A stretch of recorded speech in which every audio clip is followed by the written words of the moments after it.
এখনকার যে যুগ তার বাসায় রাখা যাবে না। ছোট থেকে বড় হয়েছি, মানুষের কত কথা শুনতে হয়।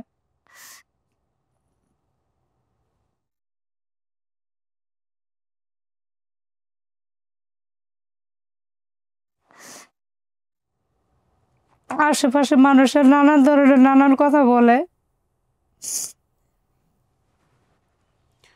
এটা করেন না আপনারা, তাদের সারা জীবনেরই কষ্ট থাকে, এটা সেই কষ্টের জায়গাগুলোতে আঘাত দেওয়া মানুষের উচিত না। প্রিয় দর্শক এবং শ্রোতা, আপনাদের সবাইকে আমন্ত্রণ জানাচ্ছি আপন ঠিকানার বেসিক ভিডিওতে। আল্লাহ সর্বাবস্থায় আমাদের সবার মঙ্গল করুন। অনুষ্ঠান শুরুর আগে কান্নাকাটি করতেছেন কেন? কি হয়েছে বলেন। এই আর কি, আমার মা বাবার জন্য মনে পড়তেছে। এখন মনে পড়তেছে নাকি সারা জীবন এরকম কান্নাকাটি করতে করতে গেল? সারা জীবনে। উনি কোলে 2 মাসের বাচ্চা নিয়ে এখানে আসছেন, ওনার বাচ্চা শাশুড়ি বা দেবর আসছে, ওনারা নিচে দেখতেছেন, তো বাচ্চা খুব কান্নাকাটি করতেছে। যাই হোক, আমরা ওনার কাছ থেকে কতটুকু পাবো আমি জানি না। তো আমরা অনুষ্ঠানটা শুরু করছি। আমি কথা বাড়াবো না, যে বোনটি আজকে আমার সঙ্গে রয়েছে একটু জানার চেষ্টা করি তার সম্পর্কে। আপনার নাম কি? শাহানা শানু। শাহানা শানু, এটা কি বাপ মায়ের দেয়া নাম? জি। আচ্ছা, আপনার বাবার নাম? শাহ আলম। শাহ আলম। মায়ের নাম? জবা। জবা। বোনের নাম? ভাই বোনের নাম সঠিক আর কি মনে নাই, আর কি আমার একটু মনে আছে যে বড় বোনের নাম শাহিদা, ছোট বোনের নাম সাজেদা। সাজেদা। আপনার ঠিকানা বলছেন? হ্যাঁ বলেন। আমার মনে হয় যে আর কি ময়মনসিংহেই হবে। ময়মনসিংহ হতে পারে। আপনার বর্তমান বয়স ধরেছি আমরা আনুমানিক 26 বছর। আপনি 4-5 বছর বয়সে থাকতে হারাইছেন, তাই না? জি। কি হয়েছে একটু বলেন তো, গল্পটা প্রথম থেকে বলেন, কেমনে কেমনে কি হইলো? ছোটবেলা আর কি আমি যখন বাসায় আসছিলাম, তখন আমার এক চাচা, তো মানে আমার আব্বুর বোন থাকে ঢাকা, ওনার বাসা আর কি আমার বেড়ানো আসার কথা, মানে 2-3 দিন বেড়াতে আসবো। আমার আপন দাদি না আর কি পাশের বাসায় থাকে। জি। তা আমার আম্মু বলছে যে 2-3 দিন বেড়াই নিয়ে আসেন, ও তো আর বাসা থেকে কোথাও যায় না এই সেই। তা আমি যে বাসা থেকে বের হয়েছি, আম্মু আর কি আসিল না ওই সময়। মহিলা মানুষরা থাকলে, একসাথে থাকলে দেখেন না গল্প করে। আমি যখন বের হয়েছি তখন ওটা বাসায় আসিল না। আমিও ভাবছি যে 2-3 দিন হয়তো বেড়ায় আসবো। ওই মনে করেন যখন বাসে উঠছি, আসার পরে ওই দাদির সাথে, দাদির একটা নাতিনও আসিল, নাতিন সাথেই আসিল ওনার সাথে। আমাকে যে বাসায় রেখে গেছিল, যে বললো তুমি এখানে বসো, আমি বাজার করে আসতেছি। আমি ভাবলাম হয়তো বা এত সময় হয়ে গেছে, উনি কেন আসতেছে না, যে হয়তো বা যেই পথ দিয়ে আনছে, যে রাস্তা দিয়ে আনছে, আমি হয়তো বা ওই রাস্তা দিয়ে গেলে পাবো। কিন্তু না, আমি আরেক পথ দিয়ে চলে যাই, পরে হারাই গেছি। হারাই যাওয়ার পরে মনে করেন আমি যখন সারা দিন সারা রাইতেই মনে করেন রাস্তা দিয়ে হাঁটতাছি, কান্না করতেছি, তখন এক ভাই আসছে, বলতেছে যে তুমি কান্না করতেছো কেন? পরে আমি বললাম যে আমি হারাই গেছি। পরে কইলো যে ঠিক আছে, তুমি আমার সাথে আসো। আমি গেলাম তার সাথে। গেলাম, তার 2 ছেলে 1 মেয়ে আছে, তাদের বাসায় 2-3 দিন থাকলাম। পরে উনি বলতেছে আমরা তো 2জনে জব করি, এখন আমরা ওকে তো আর বাসায় রাখতে পারবো না। এখনকার যে যুগ, ছেলে মেয়েও বড় হইতেছে, মেয়েও বাসায় থাকবে না, এখন ওরা কি করবো, এখন তো ওরা তার বাসায় রাখা যাবে না। পরে দেখে এতিমখানা, এটা খোঁজ নিয়ে দেখে, পরে আমাকে ওই এতিমখানা দিয়ে দেয়। আমি ওই এতিমখানা থেকে বড় হই। বড় হওয়ার পরে 18 বয়সে পর্যন্ত আর কি ওই পর্যন্তই থাকি। পরে বের হইয়া আমি একটা কয়েল ফ্যাক্টরিতে জব করি 1 মাসের মতন। পরে আমার হাজব্যান্ডের সাথে রং নাম্বার ফোনে কথা হয়, তারপরে তার সাথে বিয়ে হয়। গ্রামে যাই, তাদের গ্রামে যাই বিয়ে হয়। সবকিছু জেনে শুনে আপনাকে বিয়ে করছে? হ্যাঁ, উনি জেনে শুনে বিয়ে করছে। আর এই প্রোগ্রামটা না, আমি কি জানতাম না যে আপন অনুষ্ঠানে যে এরকম আছে, বা এরকম টিভি আমাদের ঘরে আছে, কিন্তু আর কি ওয়াইফাই লাইন নামাইনি, এটা ঠিক। আর কি ছেলেটা ওই যে ইয়া করে দেখা আর কি স্মৃতি মেমোরিতে ভরে ওটা আর কি দেখাই।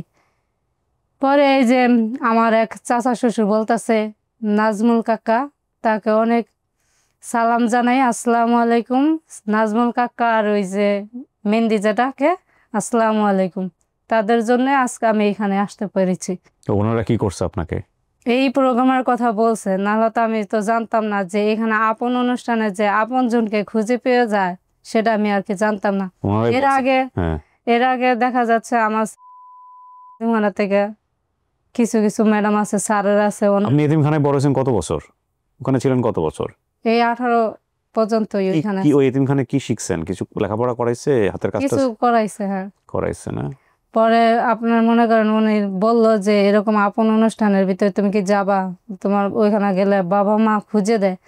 আমি বললাম যে না, আমি তো ওইখানে এর আগে যখন এতিমখানা আসছিলাম, যার কাছে আসছিলাম, যে আমাকে পাইছে সেও তো আমার ছবি দিয়েছে। গ্রামে হয়তোবা এখনকার যুগে হয়তোবা কারেন্ট আছে, টিভি আছে, মোবাইল আছে। তখনকার যুগে যখন স্যার আমার, তখন হয়তোবা গ্রামে কারেন্ট আসছিল না। সত্যি আমার একটু মনে আছে কারেন্ট আসছিল না। বাবা কি করতো আপনার? বাবা কি করতো সেটা মনে নেই। বাপকে নিয়ে কোনো স্মৃতি মনে নাই? মাকে নিয়ে কোনো কিছু মনে নাই? গ্রামের কোনো স্মৃতি মনে নাই? জি না, কারোর চেহারাও মনে নাই? কিছুই মনে নেই। দেখলে চিনবেন কিভাবে? ওনারাই আমাকে চিনবে। তো ওনারা চিনলেই হবে শুধুমাত্র? এই যে আমার একটা গালে দাগ আছে, তারপরে এই যে হাতে মেস্তার দাগ আছে, তারপরে এতিমখানা থেকে আমার ছোটবেলার ছবি পেপারে ছাপাই দিছিল। ছোটবেলার ছবি আছে আপনার এখানে? না, আনেন নাই তো? আনেন নাই? ওই ছবিটা আছে আপনার কাছে?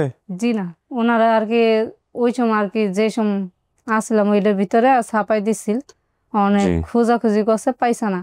পরে আমি আবার যাদের কাছে, যে আমাকে পাইছে সেও খুঁজছে, পাইছে না স্যার। ও, এই জন্য আর কি আশা ভরসা করে আমি এখানে আপন অনুষ্ঠানে আসলাম। আপন ঠিকানাতে। শোনেন, এখন কথা হলো যে আমাদের এখানে যারা আসে তারা যে সবাই পায় বিষয়টা এরকম না, তবে অনেকেই পেয়েছে, অনেকেই পেয়েছে। আপনার কপালে যদি থাকে জি, আপনি আপনাদের পাবেন, কথা শুনছি। ইনশাআল্লাহ পাবেন। ময়মনসিংহের গ্রুপগুলোতে আমাদের শেয়ার করতে হবে। ময়মনসিংহের ফেসবুক গ্রুপগুলোতে যদি আপনারা একটু শেয়ার করেন কষ্ট করে, তাহলে সম্ভব। ওনার বাবার নাম আবার বলি, ওনার বাবার নাম শাহ আলম, ওনার মায়ের নাম জবা। ওনার ভাই বোনদের নাম মনে আছে শাহিদা, সাজেদা। ঠিকানা ময়মনসিংহ হতে পারে উনি বলছেন। আর বাপ মায়ের কোনো স্মৃতি ওনার মনে নাই, এটা আমার কাছে খুব অস্বাভাবিক লেগেছে। আপনাকে নিয়ে আসার কথা কার ছিল ঢাকাতে বা বেড়াতে? আমার এক দাদি নিয়ে আসছে, পাড়াপড়শি। পাড়াপড়শি এক দাদি, নিজের দাদি না। নিজের দাদি না। এরপরে ঘটনাক্রমে গিয়ে আপনি এক এতিমখানায় বড় হন, হ্যাঁ, তাই না? তো হারায় যাওয়া জীবনটা কেমন আসলে বাপ মাকে ছাড়া? অনেক কষ্টের। ছোট থেকে বড় হয়েছি, মানুষের কত কথা শুনতে হয়।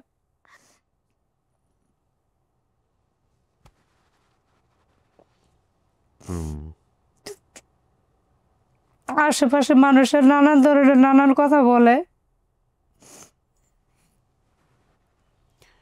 এটা করেন না আপনারা, এটা বহুবার আমি অনুষ্ঠানে বলেছি। বিশেষ করে যারা এই ছোটবেলায় হারিয়ে যায়, ওদের সারা জীবনেরই কষ্ট থাকে এটা। সেই কষ্টের জায়গাগুলোতে আঘাত দেওয়া মানুষের উচিত না, খুবই উচিত না। ঠিক আছে? তো আপনি আসলেন কোন জেলা থেকে? থাকেন কোথায়? শেরপুর? জি। শেরপুর থেকে আসছেন আজকে? হ্যাঁ, আপনার স্বামী আসলো না কেন? আমার স্বামী, ওনার একটু কাজ আছে আর কি, এই কারণে আসলো। গাড়ির মেকানিক তো, ও, অনেক মালপত্র বাইরে, দোকানের বাইরে আপনার ছেলে মেয়ে কয়জন? দুইটা ছেলে। এই যে এর বয়স 2 মাস, আর একটা বড় ছেলে। বড় ছেলের বয়স কত? 5 বছর। 5 এখন বছর। 5 শেষ হয়ে 6 বছর পর। ঠিক আছে, জান, আপনাকে আর বেশি সময় নিব না। আপনার বাচ্চা কান্নাকাটি করছে, তো ও এসেই বলছিল যে আমাকে একটু তাড়াতাড়ি করেন। তো যাই হোক, প্রিয় দর্শক এবং শ্রোতা, আপনারা একটু চেষ্টা করেন। ওর এই আকুতিগুলো, ওর এই কষ্টগুলো আপনারা নিশ্চয়ই বুঝবেন। ওকে আমরা চাই ওর পরিবারের কাছে ফেরাতে, বাকিটুকু আল্লাহর ইচ্ছা। সো তাওয়াক্কালতু আলাল্লাহ আমরা শেষ করছি একটা ভালো সংবাদের প্রত্যাশায়। আসসালামু আলাইকুম।